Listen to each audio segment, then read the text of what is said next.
You were never asked to strive by the universe. It just responds to your mood. We have to wait a while for our manifestation to happen in our three-dimensional world. In a few days, perhaps even a week or two, the world will provide you with events that validate your feelings if you're feeling down or anxious now. Thus, you will not receive your success, pleasure, or health right now. Rather, you will have them in a few days if you accept them. The cosmos always reacts to your attitude and mental state. That's the law. Therefore, embrace your desire and don't give up because it has already been accomplished. And in a few days, you will manifest it if you have enough faith and trust. Examining your behavior towards others is crucial if you've experienced a lot of losses in your life or if things aren't going well. Some people could unintentionally deprive someone of their time or self-worth, although they would never consider stealing tangible goods. We are ultimately depriving people of their sense of worth when we make them feel guilty. Being fully honest demands in-depth introspection and self-awareness, both with oneself and with others. When we take something that isn't really ours, we're communicating to the universe that we don't think we deserve it, that we're not deserving, or that there shouldn't be enough of anything for everyone. These untrue notions erect barriers around us, preventing us from enjoying prosperity and happiness. Here's the reality, though. We are exceptional and worthy of the finest. Abundance abounds in our universe, and we always get good via consciousness. We create our reality by honing our ideas and deeds. Being honest is a decision motivated by self-love and leads to simpler, more peaceful lives.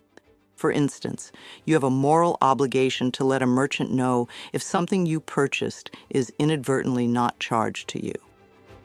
In our lives, peace brought about by love and honesty can produce amazing surprises as well as plenty. The amount of money we could ever take is dwarfed by the power of what our consciousness can generate. Your house serves as a haven and a mirror of your self-worth. So examine your house. Is it a location you adore, or is it cluttered and small? The same holds true for your wardrobe and vehicle. These all mirror your self-perception. But keep in mind that you can always think otherwise about yourself.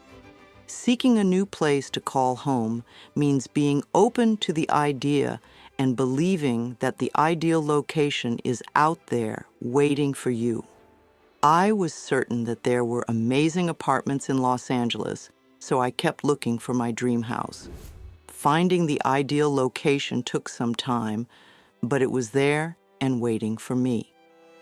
There's most likely a good explanation if you are unable to locate what you're looking for. Thank your current location for protecting you from the weather if you decide to move. Love where you are and accept the parts of it that you can, even if they are small. Your house is a reflection of your thoughts.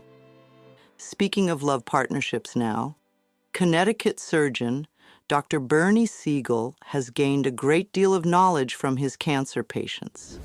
Many people, even cancer patients, are raised with the belief that they have a basic fault that they need to conceal.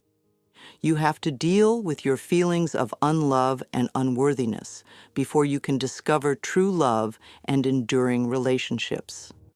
Many people have this fear, which prevents them from disclosing who they really are for fear of being rejected or alone if others knew everything about them. They may treat relationships as transactions, aiming to cover an unclear inner hole in order to deal with this emptiness. They might only show affection when they anticipate receiving anything in return, which perpetuates a never-ending cycle of feeling more and more empty inside. I'm frequently questioned about building enduring, healthy partnerships. The secret is in the way you view yourself. You'll draw in relationships that support your self-blame or victim mentality if you're constantly thinking about yourself. To prove your value to yourself, you can, for instance, test your partner's affection if you don't think you deserve it. Affirming is a straightforward first step in reversing this. I'm open to receiving love. It's okay to welcome love, even when you don't think you deserve it. Look into your own eyes and tell yourself, I deserve and I'm willing to have. It's critical to quit discounting your potential for happiness because you think you're not worthy of them. For example, don't be afraid to accept someone who possesses some of the attributes you desire in a partner if you want a long-term relationship. You will draw in loving relationships if you maintain your belief in their existence. Personal relationships are frequently of utmost importance. And some people never stop looking for love because they believe it would solve all their problems. But there's a problem with this strategy. Make a list of the attributes you value in a partner instead, such as intimacy, enjoyment, and open communication. Which of these needs can you meet for yourself? Ask yourself, being in need of love is not the same as being desperate for love. Being in need of affection is a sign that you don't value or appreciate yourself. Seeking someone to fulfill you or look after you is a sign of codependency, as these relationships don't serve either person. Growing up in dysfunctional families, many of us acquire codependency. You're attempting to control the relationship if you constantly tell the other person what they should do. However, if your attention is directed towards altering your internal habits, the relationship will grow organically. Stand in front of a mirror for a moment and consider the early ideals that shaped your relationships. Can you see how these are the beliefs you still cling to? Now consider your childhood beliefs that were positive. Do they possess the same power as the antagonists? Replace those old negative thoughts with new empowering ones by telling yourself that they no longer serve you. These new convictions can be written down and posted wherever you'll see them every day. As you make this adjustment, keep in mind to be gentle with yourself. Prior to the acceptance of my new views, I also fell back into old habits. You become less dependent and needy when you are able to take care of yourself. Everything starts with how much you value yourself. Genuine self-love maintains you centered, at ease, and safe, which enhances your connections at home and at work.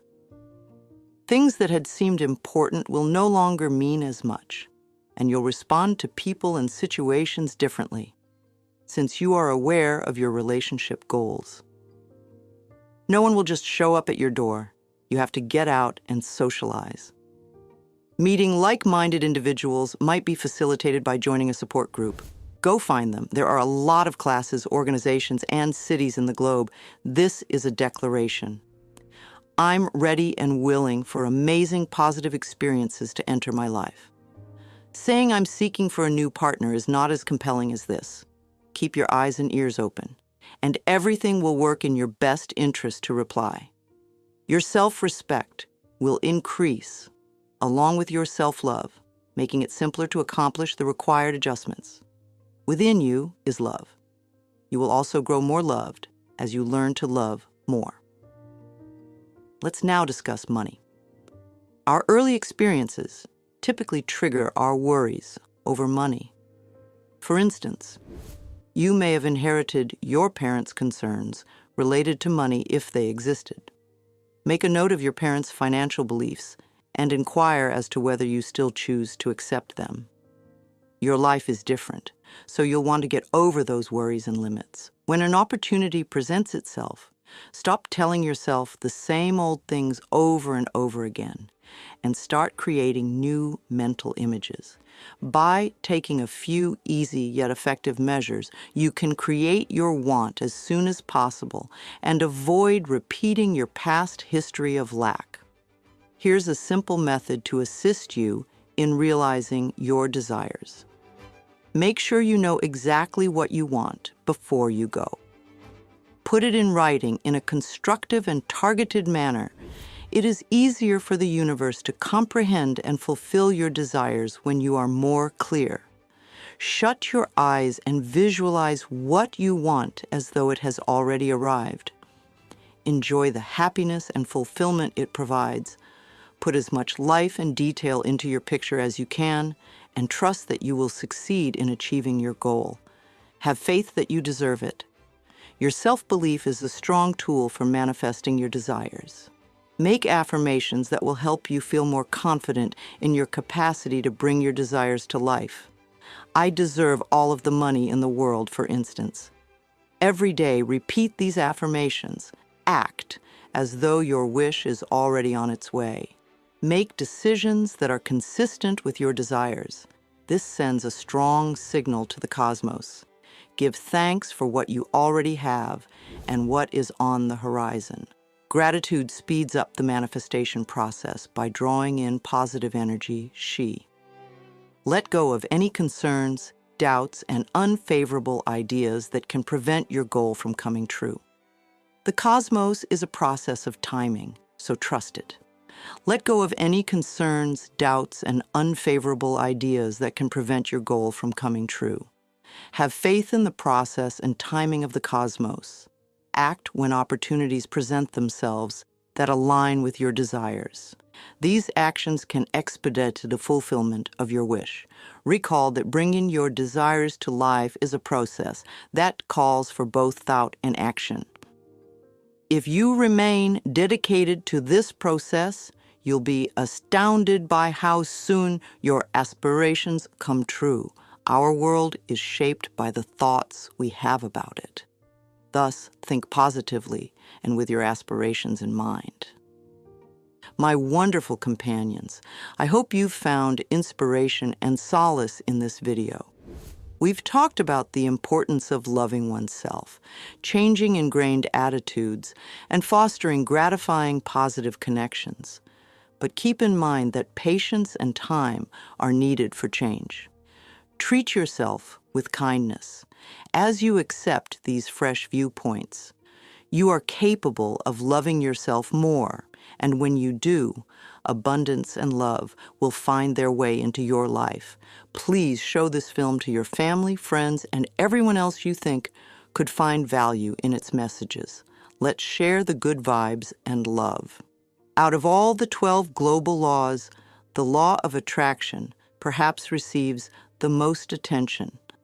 This spiritual precept basically states that positive thinking can bring about a more positive reality and that opposites attract. All are welcome. We're going to examine what the law of attraction is in today's video. How does it function? The basics of the law of attraction are explained here, along with what it is and isn't and how you might use it in your life. Which 12 universal laws are there? Prehistoric peoples are thought to have intuitively known the 12 universal principles, which are thought to be intrinsic, unchangeable laws of our cosmos. More information is provided about the concepts and underpinnings of each, as well as practical applications for the laws of attraction, which state that your thoughts become the words you speak. Keep an eye on your behavior since it shapes your habits. Keep an eye on your routines as they shape your personality, and keep an eye on your character as it shapes your fate, as said by Louise Hay.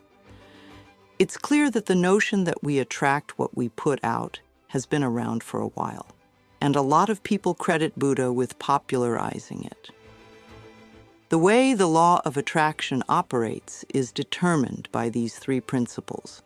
While it may appear easy to use the law of attraction to manifest your dreams, like attracts like, in actuality, it calls for deliberate attention action and some degree of surrender. It's a well-known fact that opposites attract. Depending on the energy we radiate from within, we are always drawing either good or bad things into our lives.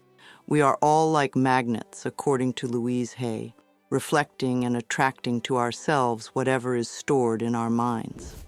Placing in order with spirit, is similar to applying the law of attraction. Nothing can truly occupy an empty space. It must always be filled.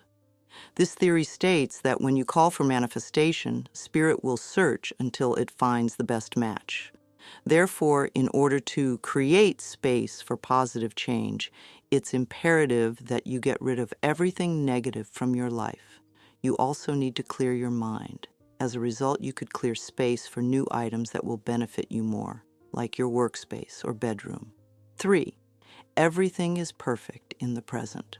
Perfecting the current moment is the third and last tenet of the law of attraction, which tells us that if you search for reasons to be dissatisfied, you will always find them. However, in order to alter your reality and make it attract the things you desire, you must discover answers to issues that are not going as planned. Not that negativity prevents you from acknowledging it or feeling bad about it.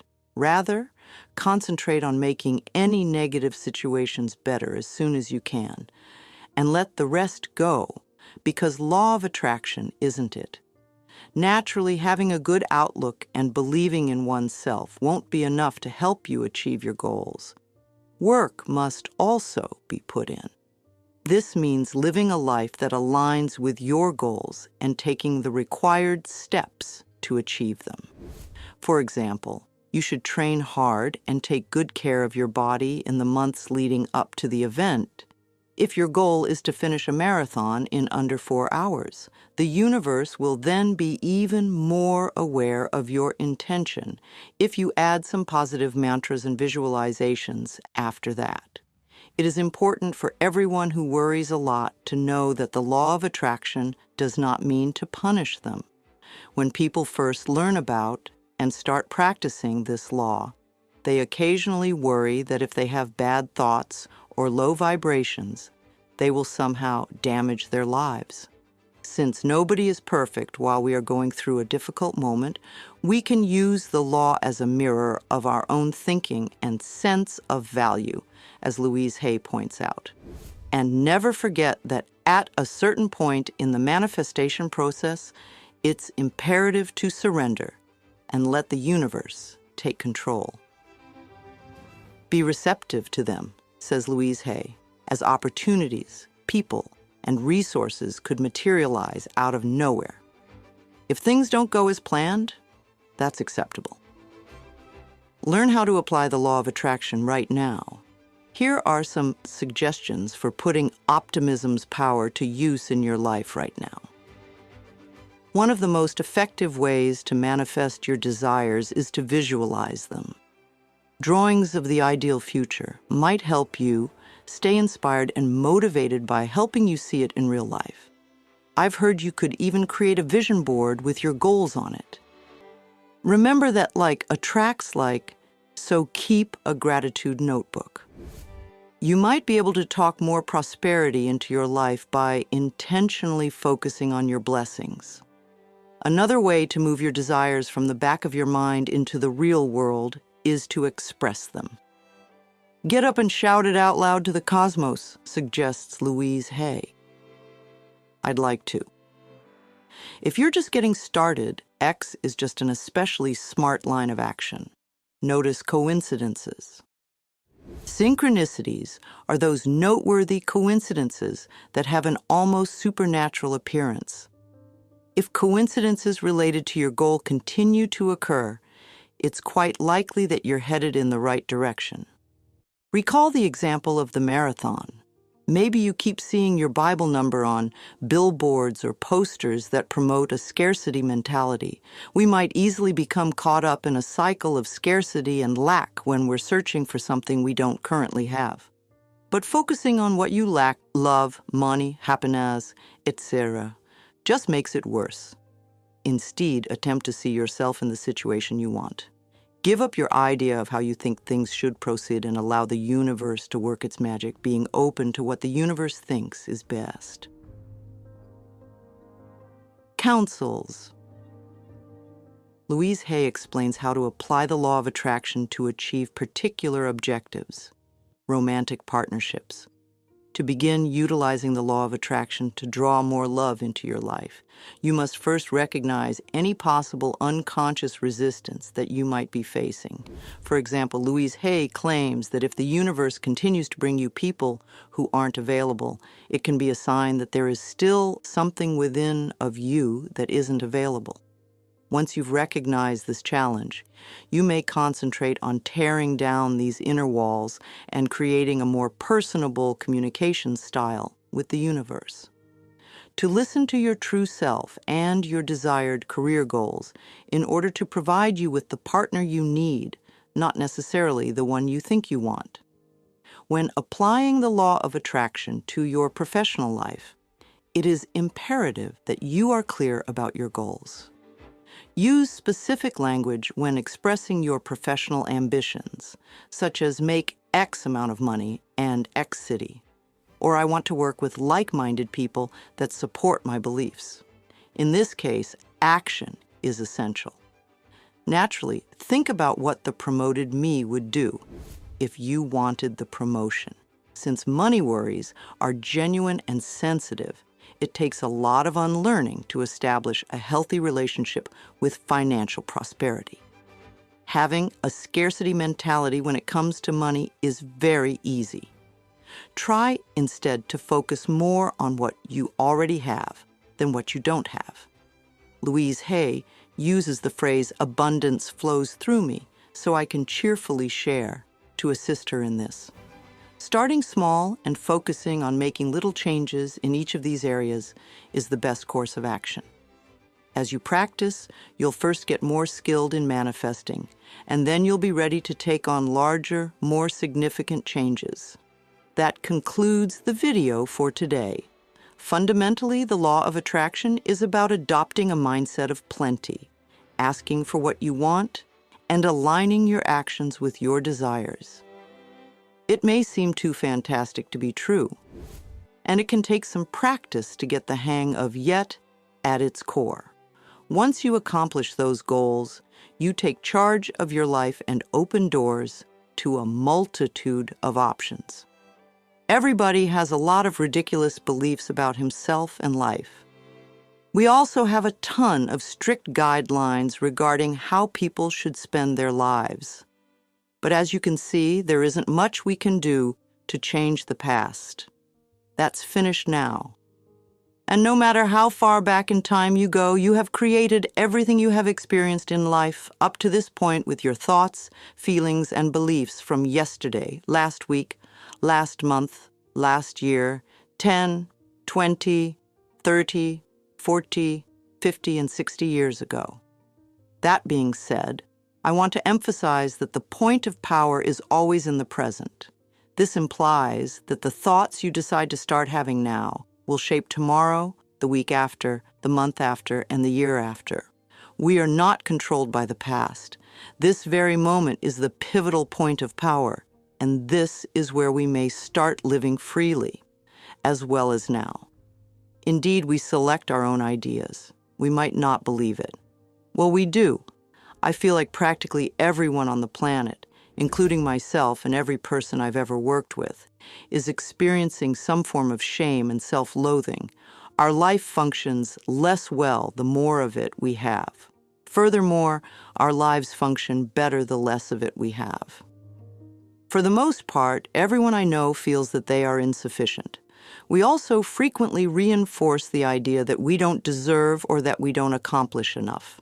It will be very challenging for us to design a life that truly works in all categories.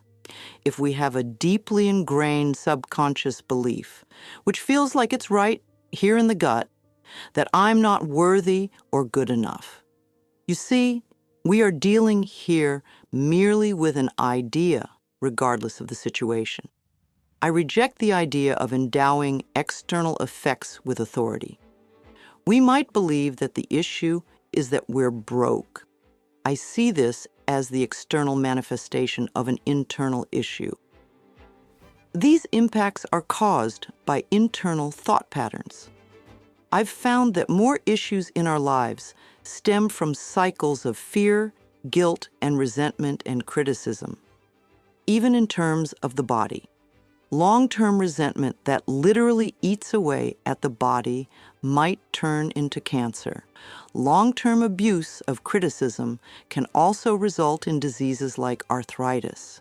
And if you examine hands with arthritis, you can practically see how fear and criticism can be a factor in anything from baldness to deformities of the foot. And suffering is always a result of guilt. Punishment breeds pain, and guilt seeks out punishment. I can therefore tell when someone is in chronic pain and is coping with past patterns of guilt. The greatest heals are forgiveness, pleasure, and love. Every one of them is sincere. The symbol of love is the heart, and delight is in the body's blood. Therefore, a normal, healthy heart tenderly pumps joy throughout the body, nourishing all the organs and cells and fostering an environment in which the cells can function. If the capacity to feel joy and love has been lost in a heart, the door will open with the forgiveness. We tend to blame others for our issues rather than accepting responsibility for our own actions. As previously stated, if it is accurate to say that we are all accountable for every aspect of our lives, then we are the only ones at fault, not even ourselves. Furthermore, every external event is really a reflection of our internal mental processes. Since most individuals prefer to believe that they are to blame for everything, this may be a novel perspective on life. It could be the state of the economy, a spouse, an employer, or something else entirely. It could also be the lack of money. However, all of those external things are actually reflections of our inside thoughts and beliefs. For example, if you're someone who constantly gets criticism from others, or if you find yourself saying things like, "Everyone always criticizes me," I want you to know that this is a pattern of criticism you carry within. It's possible that you are unaware of this, but there is a belief, likely rooted in your upbringing, that you should be the target of criticism. As a result, you attract critical individuals into your life due to your thinking and behavior patterns. If you want to change a life experience or a physical issue, the first step is to literally say, "I am willing to release the pattern within me that is creating this experience or this condition." Occasionally, you can even draw in people who are not typically critical because they are drawn to you and the vibrations you're projecting. You can repeat this to yourself each time you catch yourself thinking about your condition. Say this with me: "I'm ready to let go of the pattern inside of me that brought about this situation." Saying this statement immediately transforms you from the victim into a stronger, independent person. It also acknowledges your own power and lets you declare, "I may not understand it, but in some way I'm starting to realize that I was part of the problem's creation. And at this point, I reclaim my own authority and am letting it go." What a strong endorsement your subconscious mind may provide to that remark. Resentment of others, as I mentioned. Judgment of oneself. The two most harmful mental habits we might have are fear of the future and guilt over the past. The body feels uncomfortable, and this type of internal conversation keeps it that way. The body can be destroyed by these beliefs. Baldness, ulcers, intestinal issues, and even aching feet can all be linked to fear, aside from that. A lifelong habit of criticism can frequently result in arthritis. Long-held resentment eats away at the body and turns into the disease we refer to as cancer. Guilt invariably seeks retribution and causes suffering. Fear arises from a lack of faith in life's process to support us. You know, our breath is the most valuable thing we have in life. You wouldn't last 3 minutes if you held your air.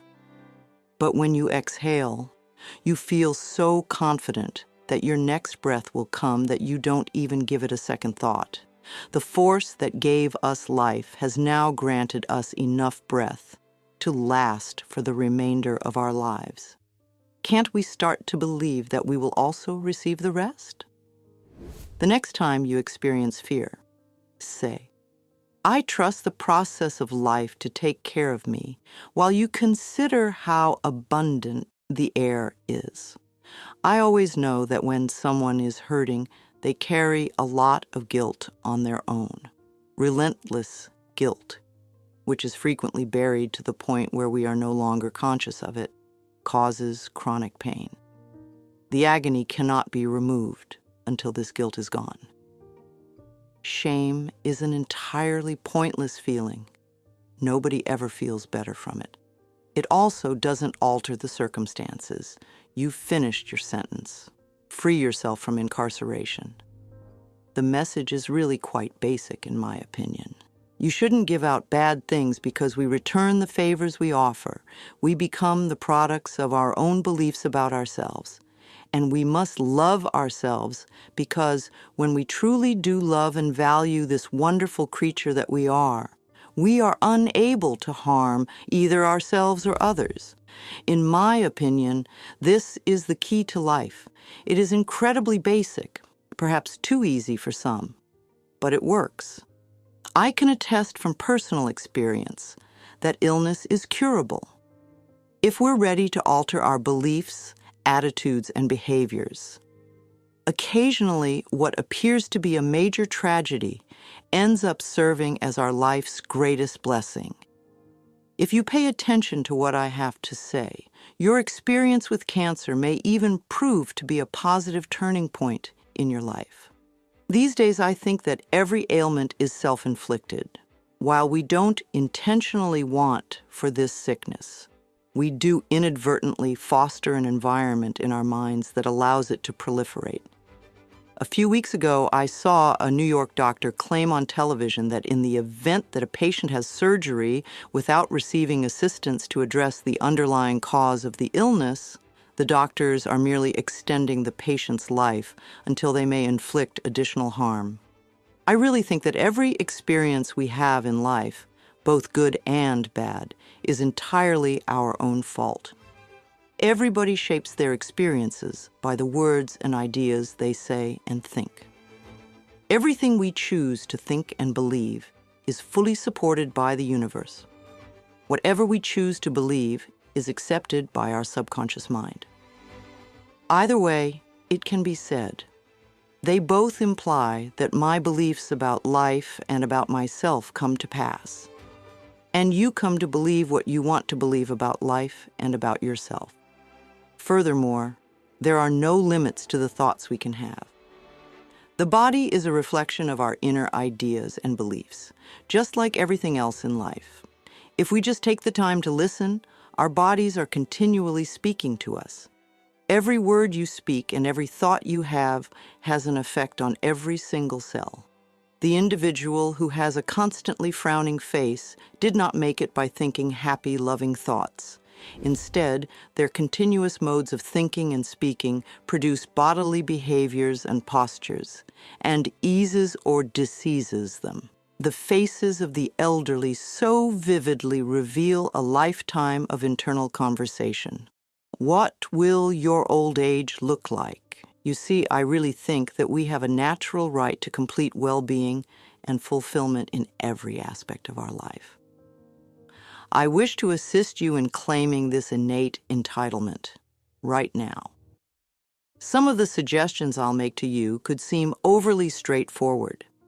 These concepts have, however, been tested numerous times with excellent results. They do the job, really. Kindly put these tips to use. It will benefit you both, in addition to whatever work you might be doing with a physician or other healthcare provider. Inhale deeply for a moment.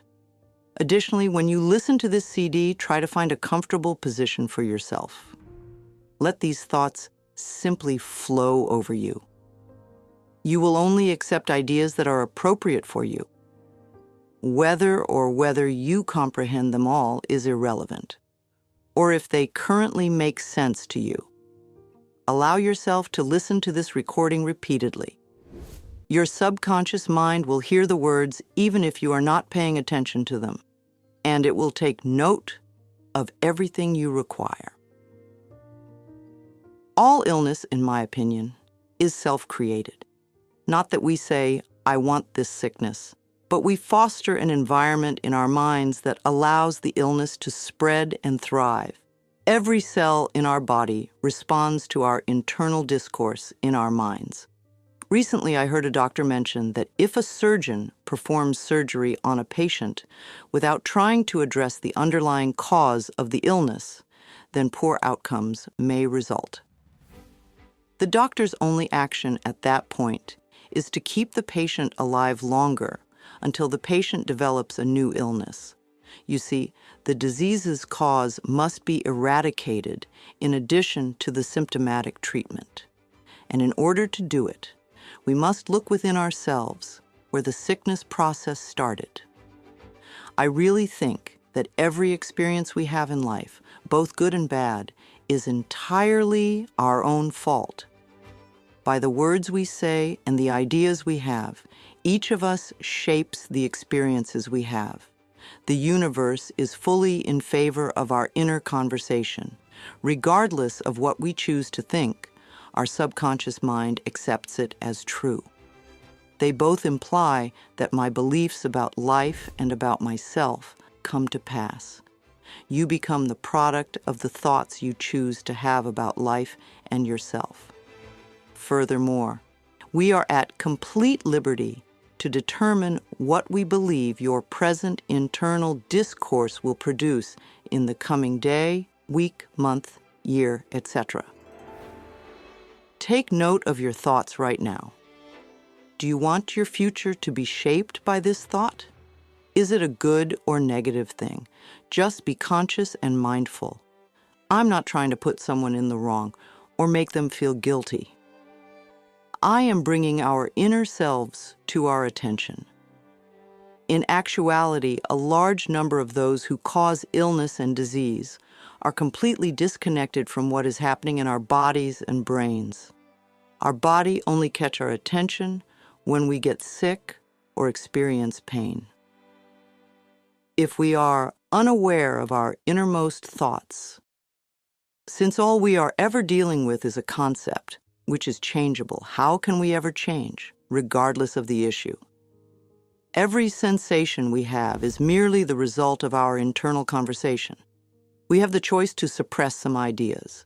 Observe how frequently you have denied yourself the ability to think well of yourself. You can also choose not to think anything bad about yourself.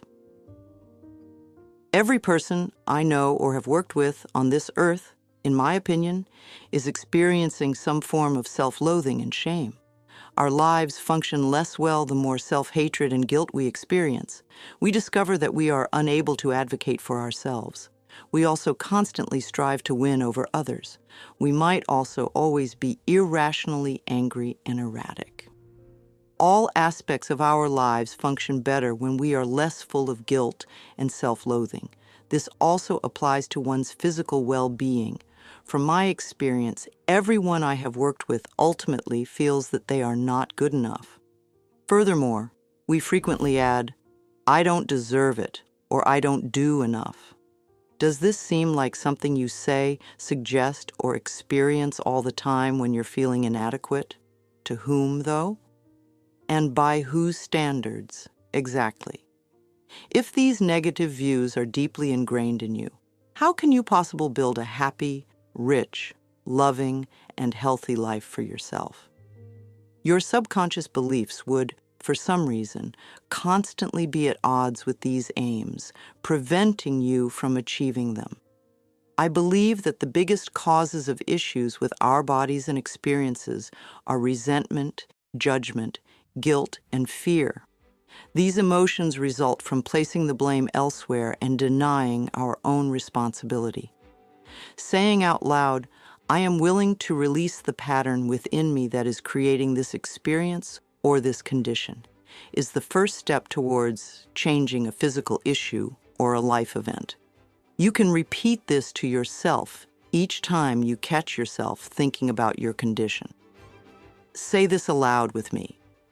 I'm ready to let go of the habit that has caused this predicament. Saying this statement immediately transforms you from the victim into a stronger, independent person. It also acknowledges your own power and lets you declare, I may not understand it, but in some way, I'm starting to realize that I was part of the problem's creation. And at this point, I reclaim my own authority and am letting it go. What a strong endorsement your subconscious mind may provide to that remark. As I mentioned, self-criticism and resentment of others. The two most harmful mental habits we might have are fear of the future and guilt over the past. The body feels uncomfortable, and this type of internal conversation keeps it that way. The body can be destroyed by these beliefs. Baldness, ulcers, intestinal issues, and even aching feet can all be linked to fear.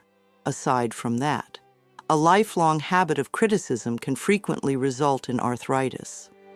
Long-held resentment eats away at the body and turns into the disease we refer to as cancer. Guilt invariably seeks retribution and causes suffering.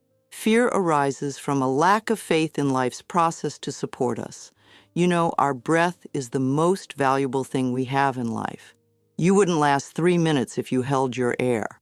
But when you exhale, you feel so confident that your next breath will come that you don't even give it a second thought. The force that gave birth to us has now granted us enough breath to last the rest of our lives. Can't we start to believe that we will also receive the rest?